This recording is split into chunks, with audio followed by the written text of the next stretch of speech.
Hi, hello learners. My name is Alexander Horoshilov, and I will tell you about Yandex Query. It's a new service available in Yandex Cloud. It's available in public preview since September. So here's our agenda. Some of the topics are covered in more general architecture terms, while others are in great technical details. I will try to avoid marketing statements. If you need them, you can read official documentation. Just before I start, I like to present a short intro. So, Yandex Query is a serverless federated query system, which is available in Yandex Cloud. It is built on top of YDB platform. Serverless architecture is a very typical way to provide cloud services. Users don't have to manage any service, physical or virtual, just log in and use.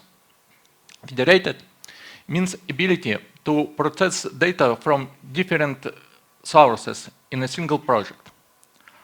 As a cloud service, Yandex Query is tightly integrated with other cloud services.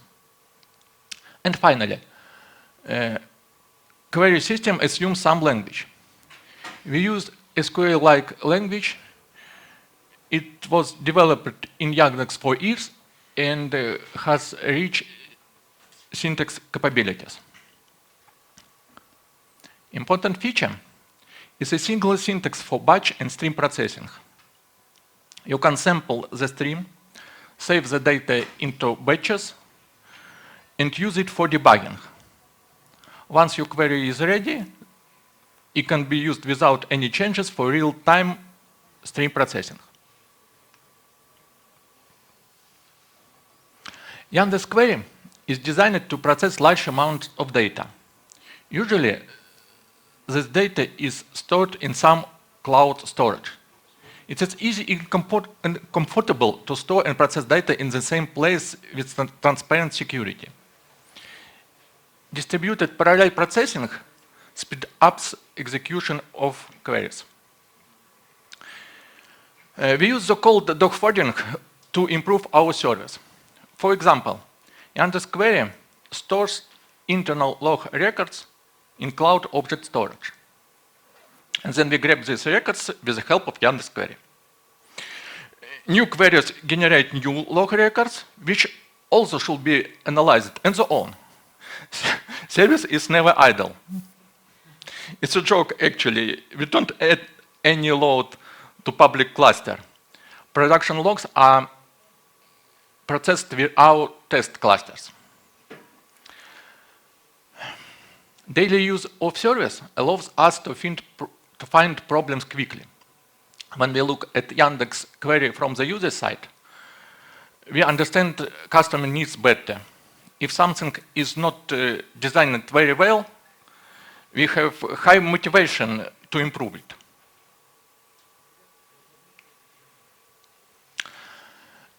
Let's discuss the technique behind the log processing.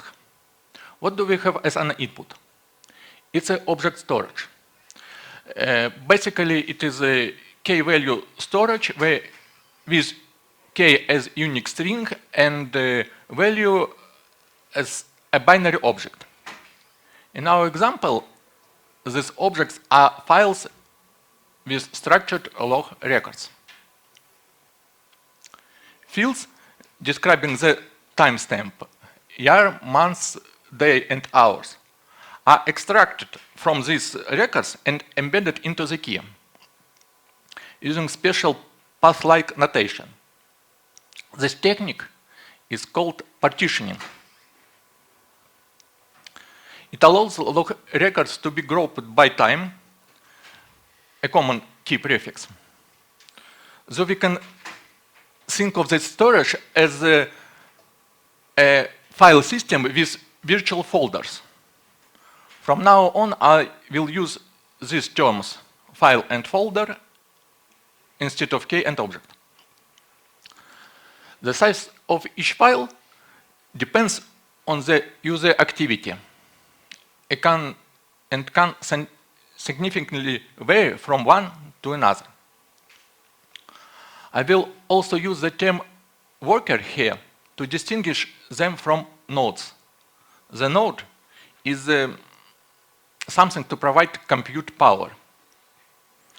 Number of nodes is defined by cluster, while number of workers is defined by query graph processing. Single node can host a lot of workers and so on. Our first solution is as follows. First, we list files in the storage. We discover the name of each file. If we limit them in the time dimension, we can effectively reduce the search space thanks to partitioning. We select folders which satisfy our where condition and ignore everything else. Processing of huge number of log records on a single node is not feasible, obviously. We have to process them in parallel on multiple workers. When we have complete list of the files, because we can distribute them between workers. Each worker receives its own subset of files, downloads, and processes it. Some kind of classic MapReduce. What is the problem with this solution? We have a bottleneck here. It's a listing. Listing can take a lot of time for a large number of files, and it's not parallelized here. You may suggest not to wait for listing completion and send file names to workers as soon as they are received from the object storage. But in this case, we know nothing about number of the files, and we can allocate enough number of workers. Rescaling is expensive. It's much better to evaluate number of the files beforehand and then use this value to allocate optimal number of workers.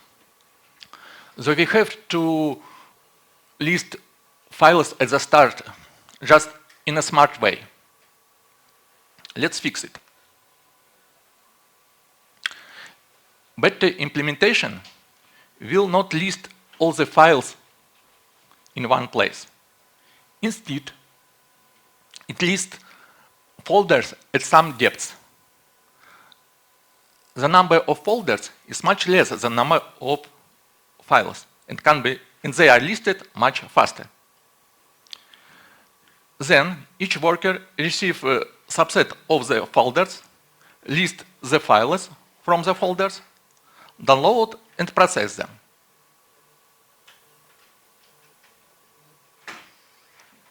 And now workers can start processing as soon as we discover the list of files.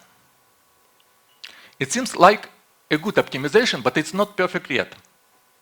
Let's remember that the folders are not equal in size. When we limited the folder depth, we actually made things a little bit worse. Since we can't balance worker load by number of files. It's not actually the best way of load balancing anyway. There is a better one.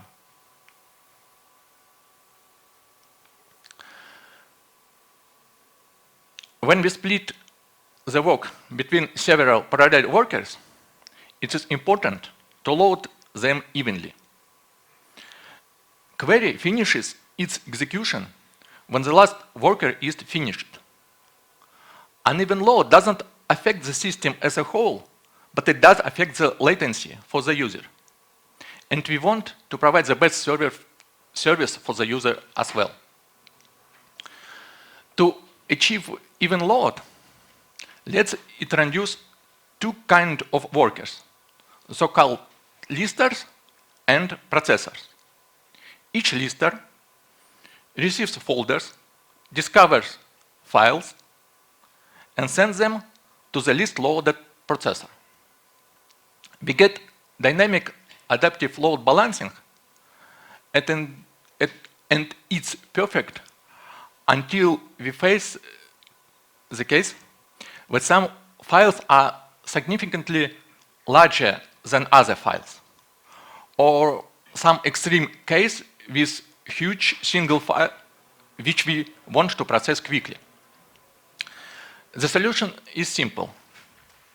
Split large files into parts and process them in parallel with different workers. This technique requires a lot of development and is not suitable for all data formats. Still, it allows to speed up our queries. So, now you have an idea what the Yandex Query is expected for. Our example is not comprehensive. We can process we can process data from the different sources. We can do stream processing. Still, basic principles are the same. It is parallel processing with dynamic loading. You remember that Yandex Query is a serverless system. What is the serverless cloud architecture under the hood? Typically, it is a single multi-user installation which serves all the users. It differs from managed or on-premise installation, where each user basically has its own separate copy of the system. We have a single system for all, and we share it between all the users. One of the benefits of this architecture is elasticity.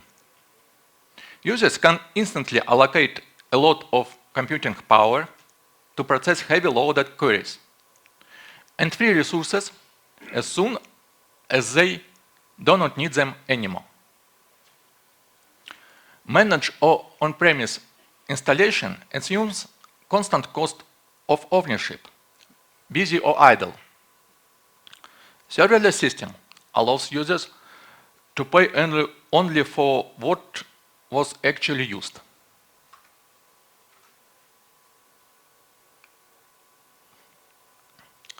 In general, multi-user systems are more efficient in CPU utilization. When you have a lot of users, CPU idle time may be reduced. User load is distributed over time. System processes requests from one user than another, and so on. Bursts are also possible, but it's easy to detect system saturation and provide additional resources to the cluster. On the other hand, loads from different users might interfere with one another, accidentally or deliberately. Though we have some risks in terms of security and availability. Now let me expand on how we have mitigated these problems. Our system is distributed and consists of large number of nodes. We have nodes of two kinds, control plane and compute plane. Control plane manages all query processing. It is connected with a lot of other cloud services. For this reason, it is better secured and is isolated from user load. All user requests are executed on compute plane nodes. Compute plane is stateless and can be promptly scaled. With large number of nodes in the system, failure of one single node causes lower level of degradation.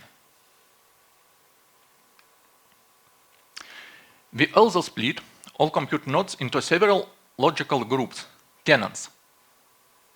Tenants are isolated from one another. All requests from the same user are served by the same tenant. In other words, every user account is pinned to some tenant. However, the number of users is much greater than the number of tenants, though a large number of users still share a single tenant. Multitenant architecture limits blast radius in case of poisoned requests. If one tenant goes down, other ones keep working. Another useful result of the multi-tenant design is a cost-effective zero downtime update. To achieve it, we need to add one spare tenant to the system. When we want to update the system, we first update the spare tenant. Then we gracefully move all user load from another tenant to the spare tenant. That tenant becomes spare. Now we can update it. It continues the process until all tenants are updated. This algorithm allows zero downtime updates and minimizes user impact. We can instantly swap working and spare tenants and swap them back if rollback is needed. It is similar to blue-green deployment, but does not double the number of compute nodes.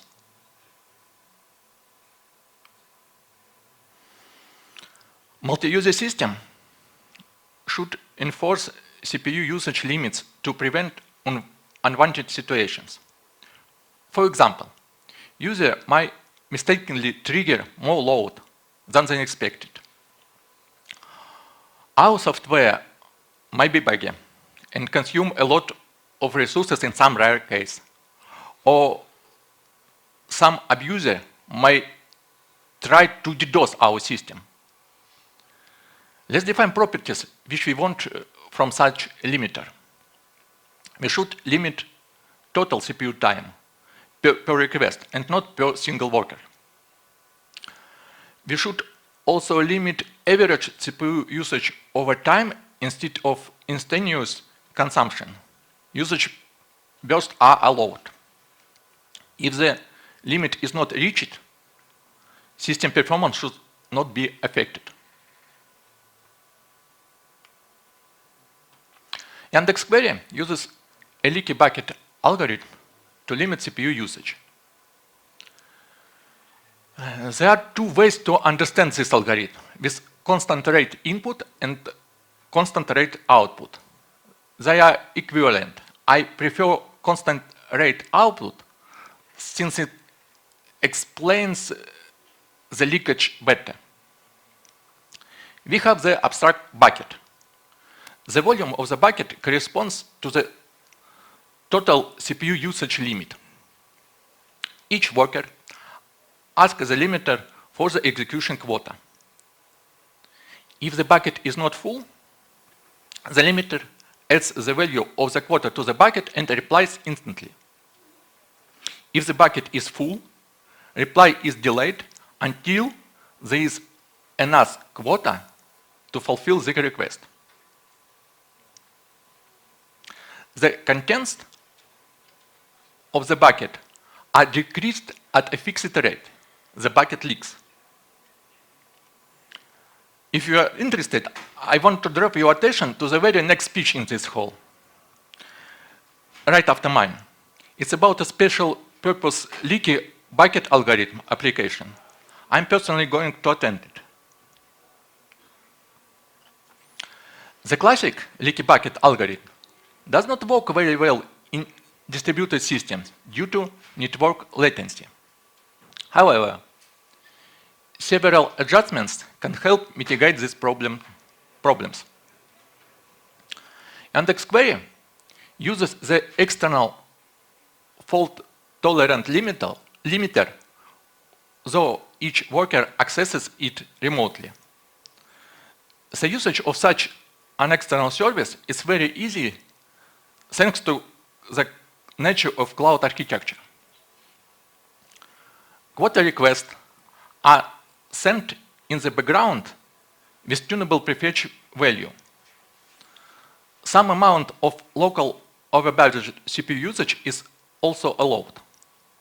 Under or overused quotas are taken into account before next requests are sent.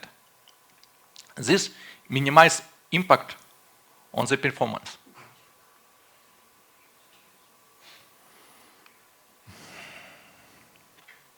Aside from CPU usage, other shared resources, memory and network, are limited. We have hard limits to prevent overload of the single node. We also have adjustable quotas. By default, every user is assigned some amount of compute power. If it is not enough, they can request quota increase and get more power. But it is an explicit action, and the user is aware of it. It is not default behavior.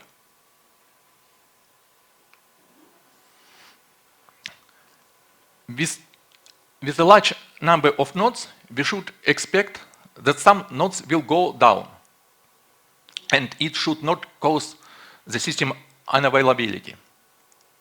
The simple way is to retry the query or request after failure. So we get at least once semantics, which is acceptable in some cases. For other cases, users require exactly once behavior. I should mention here that exactly once is not free. It causes additional overhead, and in some application, it may be too expensive. So we do not provide out of the box exactly once for any query. Instead, we allow such scenario to be implemented with a little additional effort. One way to get exactly once on the top of the at least once is to add the final step with deduplication of repeated items. Something like absurd statement in the database. To make it possible, query has to be processed in deterministic way, without randomization or side effects. Another way is to mark output with additional labels or metadata. For files, we generate a unique ID for each run and use it as a prefix in file names. After success, we can filter output by this prefix and ignore all other files, which may be left after failures and should be garbage collected eventually. And finally, if an external provider supports transactional behavior, we can use two-phase commit to guarantee consistency and integrity of the output data.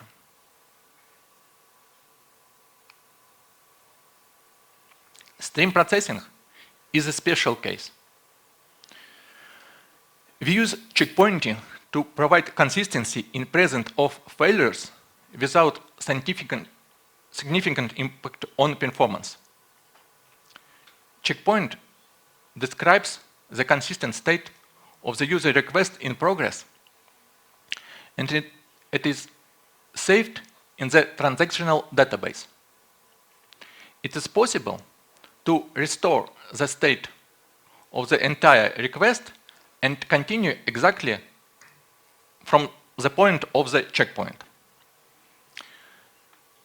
If the stream processing fails, it will restart from the last checkpoint and so on. Our checkpointing is inspired by the Flinks people paper and implementation. Each request is processed by a directed acyclic graph of workers. Let's agree on some terms.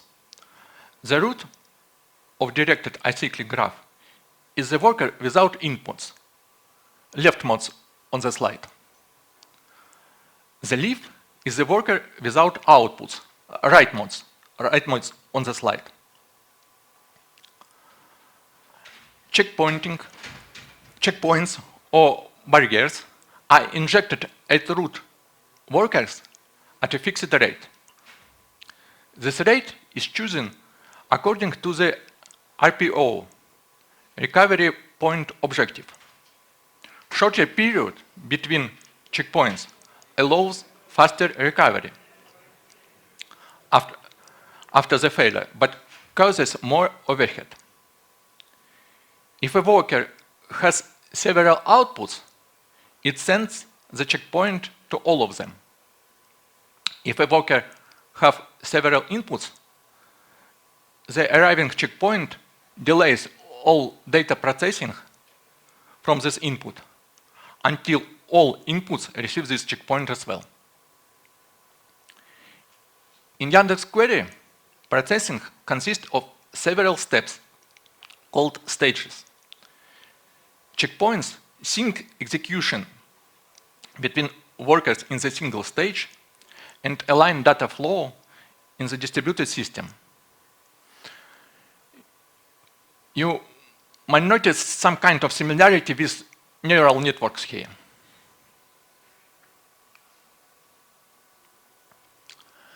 When a worker receives the checkpoint, it makes a copy of its internal state instantly. The state should reflect all data processed before the checkpoint. Then it persists the state in a reliable storage, but does not wait for the persistence completion. Worker continues to process the data flow.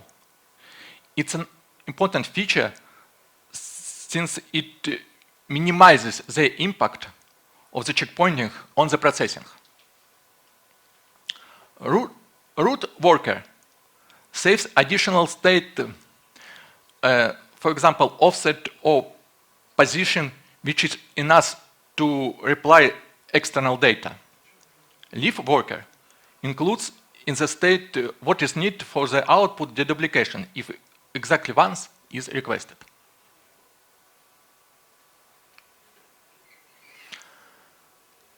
When a checkpoint is successfully saved into storage, the worker reports to the special internal service, checkpoint coordinator.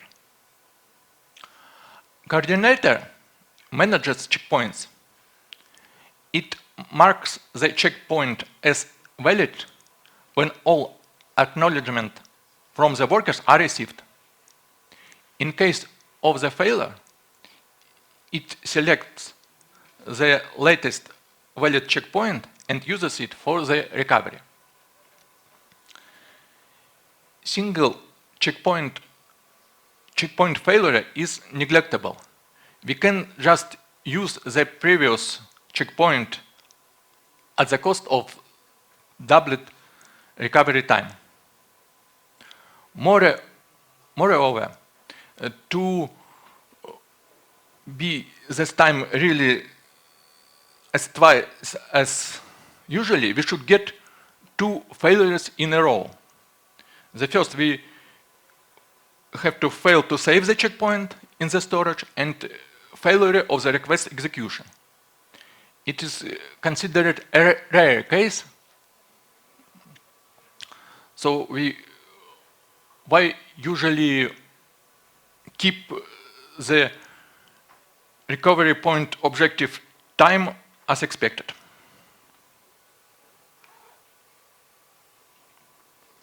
Our service is not granted any root access. It has permission to access only services and data that it needs. It also has no access to any user data. The user must delegate it with the help of their service accounts. Compute node receives service account ID from control plane. To access the data, service account ID is passed to the impersonation layer. To avoid spoofing in the compute plane, which is not completely trusted, all IDs are signed in the computer plane. The signature is checked before impersonation. So, we use service accounts in our system actively. They increase the level of the security, but may affect user experience if each query execution requires the credentials. We allow users to create presets and define service accounts which should be used with the query.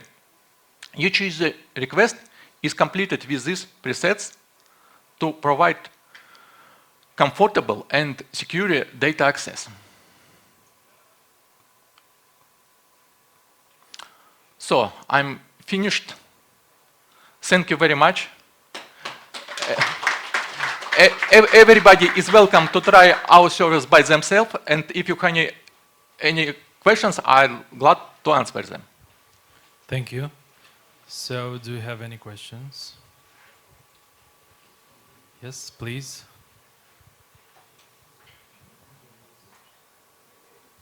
Okay, what about joins between several separate data sources? How Yandex Query implements it? And special question about non-equal joins. What do you mean? Okay, we have two separate data sources, for example, ClickHouse and maybe Athena. We have tables which we need a join between, and tables with million or billion rows, and could Yandex Query process join for this or not? Or each query is use only one data source? At first, I have to say that there is difference what the data source is. Is it some finite batch or is it infinite stream? Okay, it's look like it's a finite batch. The finite batches. So you're asking about the how large these batches can be. Currently, we have some limitation about number of the values which can be used in the join. But we are working to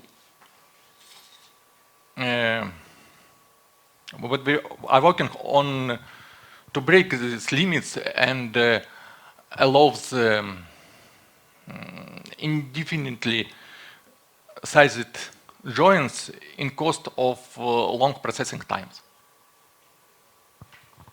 Okay, what kind of isolation do you use for your compute workers? It's containerization or virtualization?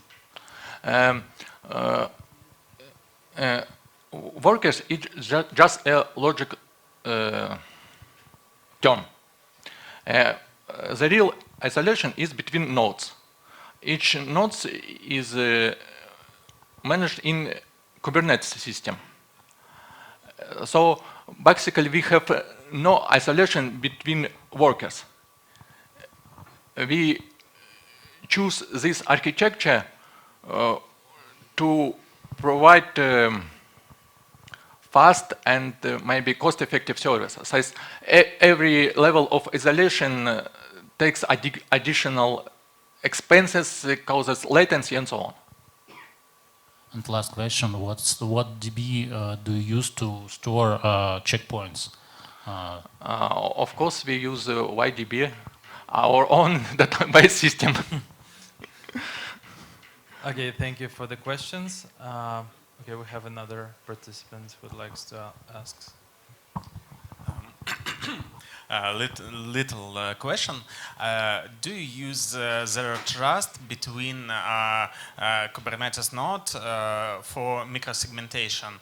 What technology you use for zero trust? Sorry, I don't completely get you. When you do isolation of nodes Yes. in Kubernetes, Yes. You can use zero trust approach. My question is, what technology in Kubernetes you use for it, if you use? Oh, maybe your question is too complex for me, since I'm not have a large experience in network in DevOps setup. Our compute nodes are not trusted completely, but we cannot achieve zero trust for now.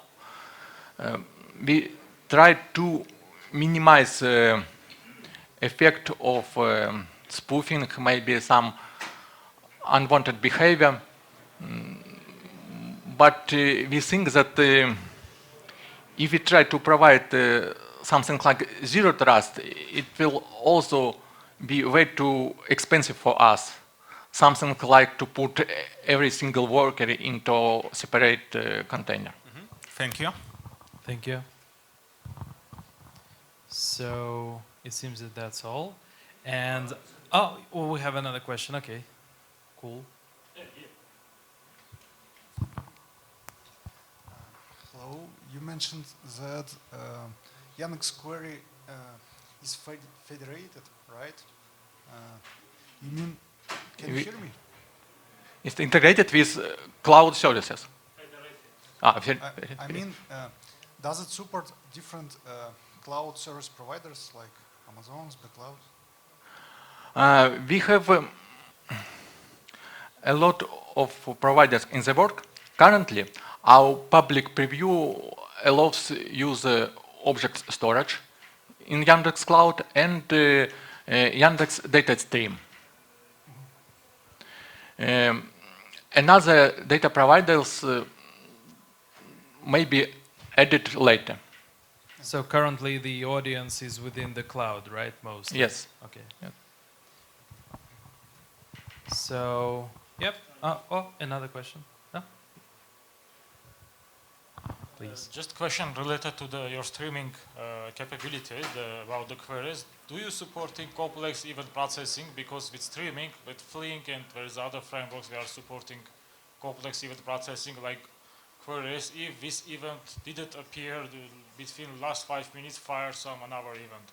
Like to have such kind of logic in your streaming SQL or things like that. Yes, of course. I missed this part from my presentation because it seems too complex enough. Yes, we support stream processing. The SQL language allows to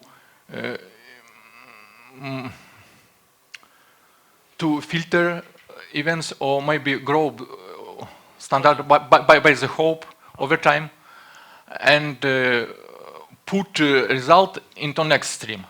Okay. So can we chain some streams with a query inside? Probably another question. You mentioned about the tenants, limits, etc. Do you relying on Kubernetes capabilities? Like, let's say for me, if you are saying about tenants, I can consider Kubernetes namespace. If you are saying limits for tenants, I can put limits on the Kubernetes namespace. So you're implemented in your way, or you're relying on Kubernetes things like No. We don't use Kubernetes to form our tenants. It's just our logical term. Okay, so for resource limiting, etc., you're implementing your own things. You are not relying on Kubernetes. Yes. Okay, thanks. Thank you. So now you have to choose the best question out of all, and we'll give that participant the socks. So that's a tough choice. I think the very first question was the best. Okay, the very first 3 questions actually. Right? Yes, yes. Because Okay, so Evgeny receives another socks today.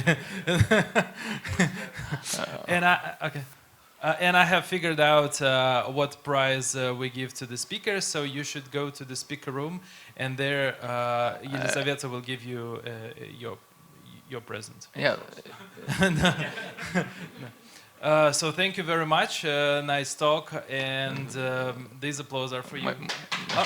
Oh, I'm sorry. I'm sorry. Yes. I'd like to have to add another present for the discussion. Okay. Thank you. Okay, once again, thank you very much. Thank you all. And you heard about the leaky bucket mechanism algorithm in this talk. And I'd like to add 2 words. If you need to discuss the Yandex Query, you can find me.